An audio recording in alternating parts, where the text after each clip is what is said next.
Olá, como é bom estar com vocês. Bom, eu me chamo Alexandra Moreira, sou professora de Introdução ao Direito e vamos fazer uma rápida revisão a fim de nos sairmos da melhor forma possível em nossa prova. Bom, tratando de direito natural e positivo, para que venhamos a conceituar tais determinações, nós precisamos conceituar o que é o direito. O direito é um conjunto de normas que regem uma sociedade. Então, para cada sociedade, precisa existir um regimento que toda a sociedade a ela se subordine. No caso, então, dividindo esse direito em direito natural, é aquele direito em que você já o possui, independente de qualquer norma legislativa. O direito positivo, sim, esse é o direito criado através de leis e normas de um modo geral. Então, elas são provenientes do entendimento do homem e da necessidade da sociedade. Quando nós falamos em direito e justiça, há uma diferença. O direito é a própria legislação, enquanto a justiça é aplicar essa justiça, é aplicar esta ordenança em cima de um caso concreto, para que seja aí sim feita e regida a legislação correspondente àquele caso. Falando em fonte do direito, fonte, o que vem a lembrar? O direito não é complicado. Vamos lá, fonte do direito. Fonte lembra nascimento. Então, fonte do direito é de onde nasce o direito. Podemos dizer, então, que a fonte do direito é, por exemplo, um costume, uma tradição. Sim, mas a principal fonte do direito é a lei. Considerando ainda suas várias ramificações do direito, nós temos o direito público e o direito privado. É muito simples. Direito público é sempre aquele em que o Estado está ao lado, ou seja, é uma das partes, defende o Estado-nação como um todo. Então, quando numa área eu vejo o Estado requerendo alguma coisa e o particular do outro lado, isso é um direito público. Quando eu falo em direito privado, tanto a parte que entra, que adentra, que move uma ação, como a parte contrária, ambos são particulares. Sendo assim, o direito público ele pode ser interno ou externo. Direito público interno, nós trouxemos aqui alguns exemplos, tá? Direito constitucional, direito administrativo, o próprio direito tributário, o direito processual e o direito penal. O direito penal, por exemplo, você vê qual é a necessidade que a sociedade tem, que o Estado tem em reger a segurança de uma nação. Cabe ao Estado assegurar, como já está na Constituição, essa segurança a toda a coletividade, independente de quem seja. Então, o Estado assegura esse direito e, do outro lado, tem um particular que, de alguma forma, foi lesada. Ok? A gente pode, inclusive, usar aqui como exemplo o artigo 121 do Código Penal, que retrata o seguinte: matar alguém, reclusão de 6 a 20 anos. Esse matar alguém, vamos lembrar duas coisas. Primeiro, o privado, né, que foi assassinado, por exemplo, e o outro lado, que é o próprio Estado. Afinal de contas, essa pessoa que cometeu essa ação de matar uma outra pessoa, ele foi não só uma pessoa que trouxe um prejuízo a esse privado, mas ele está eminentemente trazendo perigo para toda a sociedade.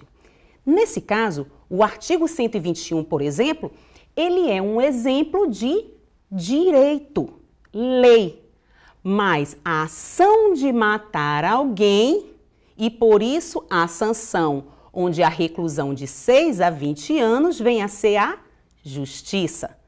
Tá? Eu acho que com esse exemplo deu para entender melhor. E o direito privado interno vem a ser, temos como exemplo, o direito civil, o direito comercial e o direito do trabalho. Temos o seguinte, uma grande observação. O direito do trabalho, nós temos em nosso material como um direito privado. Mas existem alguns doutrinadores, algumas discussões a respeito desse ramo do direito, considerando que o direito do trabalho seja um direito misto, ok? Mas, a nível dos nossos estudos, para as nossas provas, nós vamos considerar que ele seja um direito privado interno, ok? E o direito comercial, vale ressaltar que é o mesmo direito empresarial.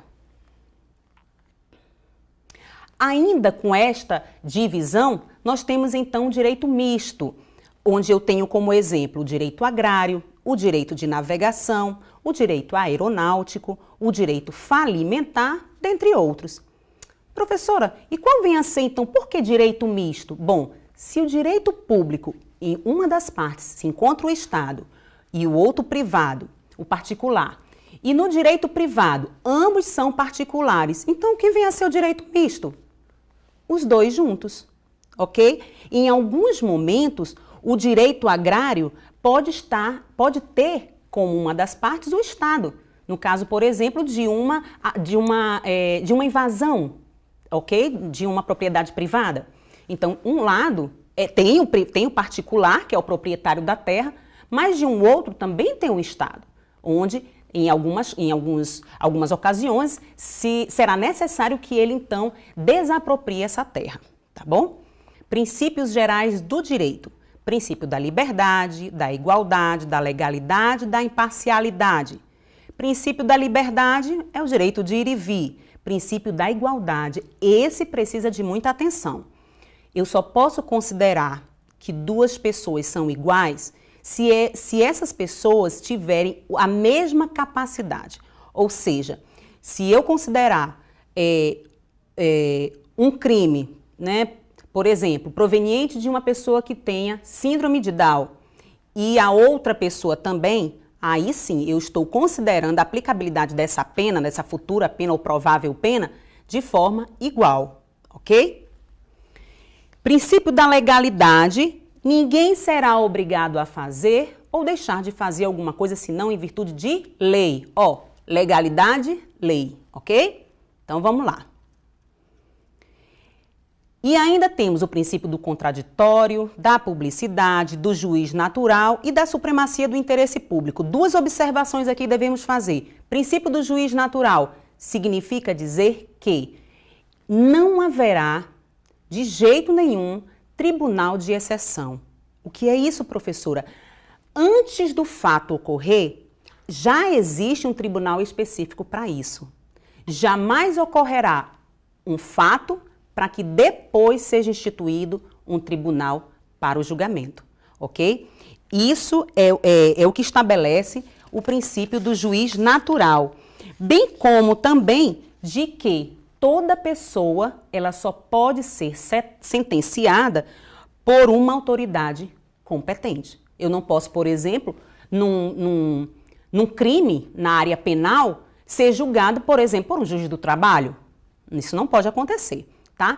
E o princípio da supremacia do interesse público, importante que se eu tiver, por exemplo, a sociedade precisa de uma avenida num ponto específico e ali existem casas, moradias, residências. E aí, como a necessidade é maior da coletividade, que é passar a avenida por ali, o princípio da supremacia do interesse público vai reger esse caso, ok? Então, essas casas serão desapropriadas para que passe a avenida necessária.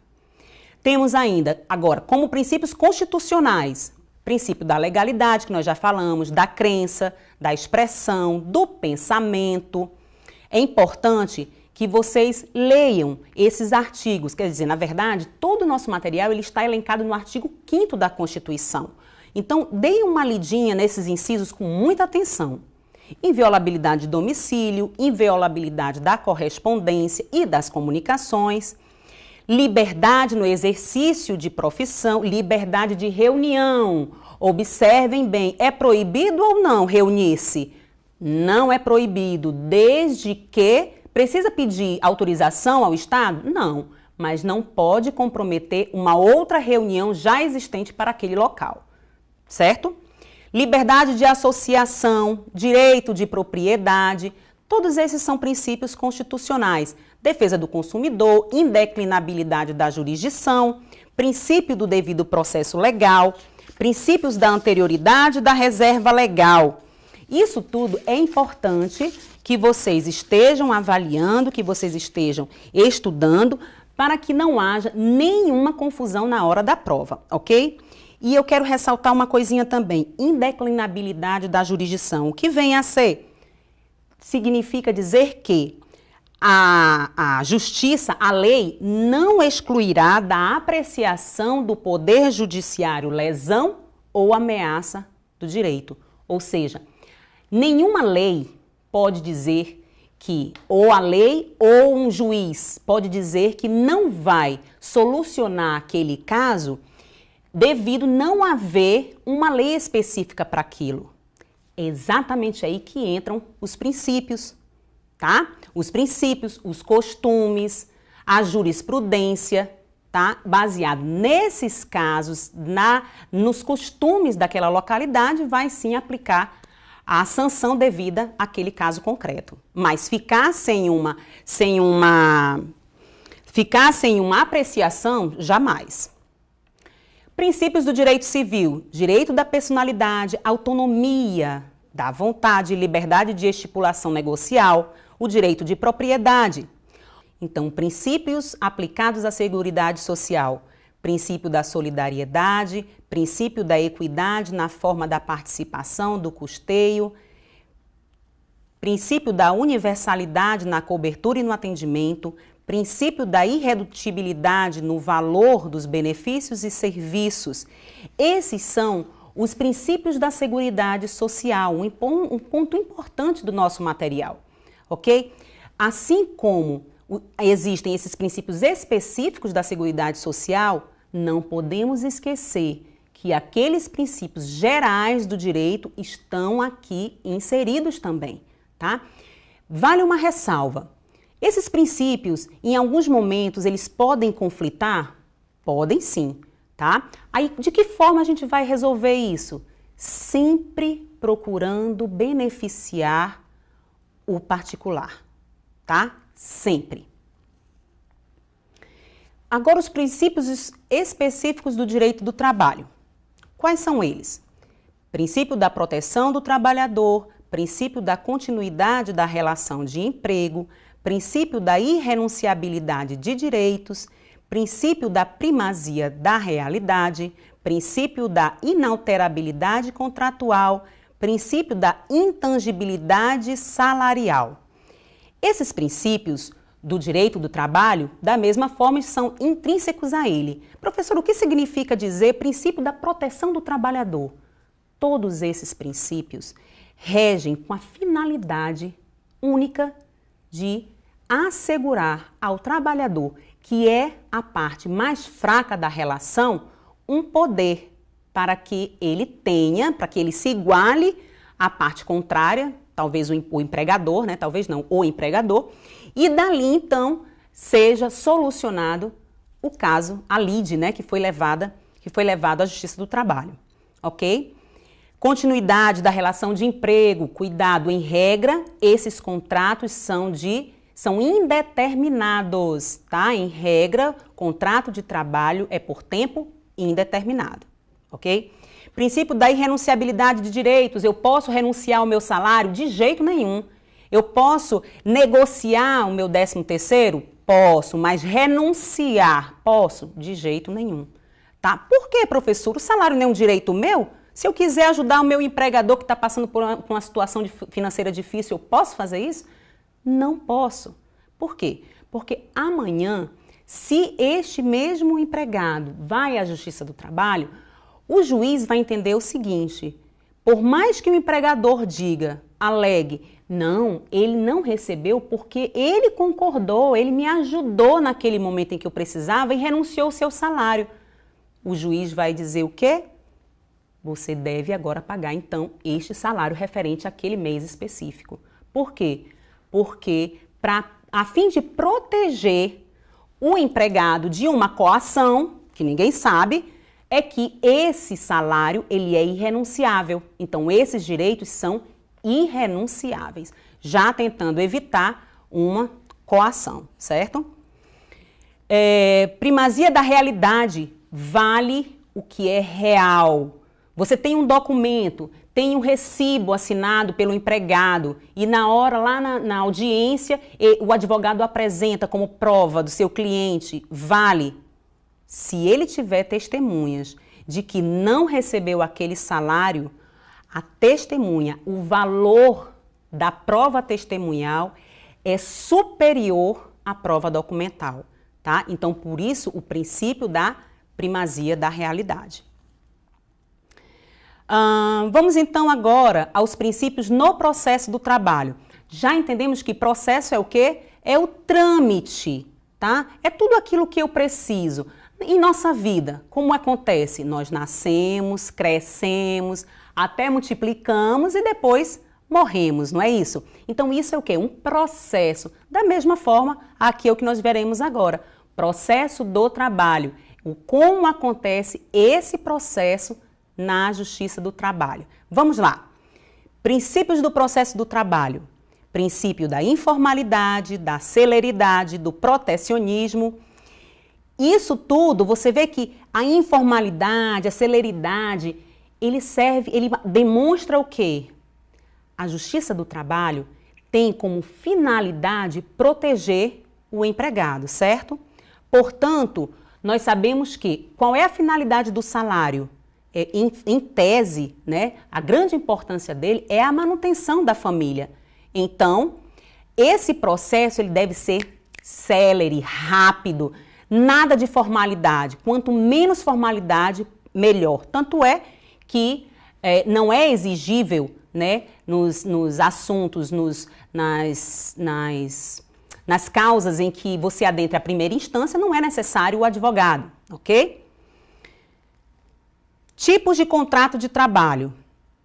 Por prazo determinado, por prazo indeterminado. Como nós falamos, por prazo determinado são algumas exceções, tá? Que em nosso material tem, e leiam com atenção. O prazo indeterminado, em regra, esse é o tipo de contrato de trabalho, onde você entra, mas você não tem previsão de saída, ok? Então, aquele contrato por experiência, aquilo ali, por exemplo, que é um exemplo de uma exceção à regra, tá? Tipos ainda de contratos de trabalho.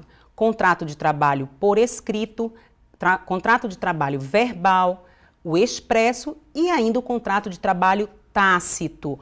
Como é isso, professora? O contrato de trabalho, exatamente por ele ser flexível, por ele ser livre de formalidade, ele pode ser escrito como pode ser verbal. Eu posso simplesmente, você pode simplesmente me convidar para ir na sua casa, né, para ir a Macau lhe visitar. Professor, eu preciso de uma aula privada. A gente precisa documentar isso? Não necessariamente. Ele pode ser só dessa forma, tá bom? Esse contrato, ele pode ser ainda expresso ou tácito. Expresso é aquele que eu coloco, eu redijo, tá? Junto ao escrito. Já o tácito é aquele que dá a entender, certo? De repente você está fazendo uma reforma na sua casa e um vizinho vem, começa a ajudar ali o pedreiro, você vê, nada fala e aquele vizinho continua lá ajudando o pedreiro a fazer o cimento, né? A fazer aquela massa, tudo bonitinho. E ali é um contrato de trabalho tácito. Você viu, não falou nada, mas ele é válido, ok? Relação de trabalho versus relação de emprego. Relação de trabalho existe como um todo e a relação de emprego está inserido na relação de trabalho. Ou seja, todo trabalho, toda relação de emprego é uma relação de trabalho, mas nem toda relação de trabalho é uma relação de emprego, ok? Relação de emprego, para que seja visualizada como uma relação de emprego, deve haver o quê? A pessoalidade, a não eventualidade, tá? A contraprestação desse serviço através do salário, tá certo? Aqueles requisitos básicos que são importantes para a sua prova. Leia com atenção, ok?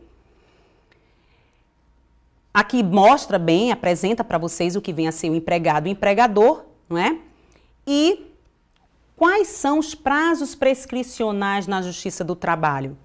Durante o contrato de trabalho, são de 5 anos. Após o término do contrato, são 2 anos. Então, na Justiça do Trabalho, no decorrer deste contrato, enquanto você está empregado, você tem 5 anos para reclamar, para requerer junto à Justiça do Trabalho os seus direitos, tá? Um 13º, férias, certo? Que não foram pagas. E no decorrer desse contrato, você tem direito a 5 anos você tem 5 anos, 5 anos para requerer esse direito, ok? Se eu já tenho 6 anos e no primeiro ano, por exemplo, eu não recebi minhas férias, bom, eu já tenho 6 anos. Então, significa dizer que o primeiro ano já prescreveu. Por quê? Porque eu só tenho direito daquele dia, contando para trás, 5 anos. O que exceder disso, já prescreveu. Ou seja, você não tem mais direito, tá? E após o término do contrato, você foi demitido, ou mesmo você pediu para sair por um motivo ou outro, você tem até 2 anos para requerer essas verbas que não foram pagas, tá?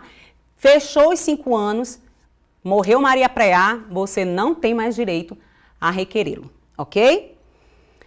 E os órgãos públicos relacionados à segurança do trabalho, quais são eles? Ministério do Trabalho e Emprego, MTE, Ministério Público do Trabalho, MPT, Justiça do Trabalho, JT. Nada de confundir, hein? Ministério do Trabalho e Emprego com Justiça do Trabalho, certo? Ministério do Trabalho e Emprego, ele fiscaliza, tá? Ele vai na empresa verificar se as EPIs estão sendo utilizadas, se existe um meio ambiente adequado de trabalho para o empregado. O Ministério do Trabalho faz isso. A Justiça do Trabalho é o órgão que você recorre para requerer um direito não cumprido pelo empregador, ok? E o Ministério Público do Trabalho é responsável pela fiscalização igualmente, pela atuação das leis trabalhistas, ok? São órgãos da Justiça do Trabalho. Quais são? Tribunal Superior do Trabalho, TST, Tribunal Regional do Trabalho e as varas do trabalho. Tribunal Superior do Trabalho tem-se esse órgão localizado em Brasília, não é? Tribunal Regional do Trabalho, em cada estado possui o seu, e as varas do trabalho, que existem várias comarcas no estado. Ok, gente? Esses são os órgãos da Justiça do Trabalho. Classificação das atividades laborais.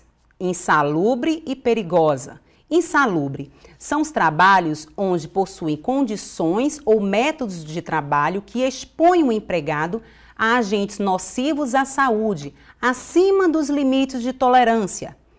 E a atividade perigosa é a atividade que, por sua natureza ou métodos de trabalho, impliquem risco acentuado em virtude de exposição permanente do trabalhador a inflamáveis, explosivos ou mesmo energia elétrica. E ainda, roubos ou outras espécies de violência física ao empregado nas atividades profissionais de segurança pessoal ou patrimonial, ok? É considerado perigosa roubos, né, ou mesmo a violência física a um motorista enquanto ele está na sua atividade ali, por exemplo, um segurança, né, que anda numa moto para cima e para baixo, pronto. Ele ali, essa atividade é considerada uma atividade perigosa. Ela foi inserida em 2012, tá? Então, de repente, em algumas constituições, se ela não estiver atualizada, você não vai encontrar, ok? Mudando um pouquinho de assunto, são poderes do Estado, o Legislativo, o Executivo e o Judiciário. Legislativo, órgão competente para criar as leis, não é? Senadores, deputados são a finalidade deles é o que? É na elaboração de leis, ok? O executivo, quem é o chefe maior do poder executivo? Presidente da República, tá? Em âmbito nacional. Em âmbito estadual, nosso governador. Municipal, prefeito, certo? E o judiciário, nossos juízes federais, tá? Os nossos juízes do trabalho, esses fazem parte do judiciário. São responsáveis pela aplicabilidade das leis criadas pelo legislativo, e sancionadas pelo executivo, ok? Trouxe para vocês, como processo legislativo, a pirâmide de Hans Kelsen, tá? Onde ele apresenta muito bem, de uma forma muito bem colocada, aí, ó, a Constituição no ápice, que é a lei maior do nosso país, depois as emendas constitucionais, leis complementares, ordinárias, delegadas e medidas provisórias, os decretos e, por último, vem quem? Resoluções, instruções normativas, portarias. Essa pirâmide, ela apresenta bem a hierarquia das normas, não é? Então, você consegue observar que, por exemplo, uma lei delegada pode infringir um artigo da Constituição? De jeito nenhum, ok? Se isso acontecer, ela será tida como inconstitucional, ok? Eu trouxe para vocês também uma outra pirâmide, onde mostra uma coisinha, um quesito que foi tratado no nosso material, onde eu tenho a Constituição como normas constitucionais. Abaixo, quem são? São as normas infraconstitucionais. Quem são elas? Nós vimos lá na pirâmide anterior. E, por último, as normas infralegais, ok? Muito bem, gente. Muito bom estar aqui com vocês. Foi muito bom permanecer e fazer parte da vida e da história de vocês nesses últimos 2 meses. Um grande abraço. Espero que tenha deixado uma grande colaboração para os conhecimentos de vocês. Até mais.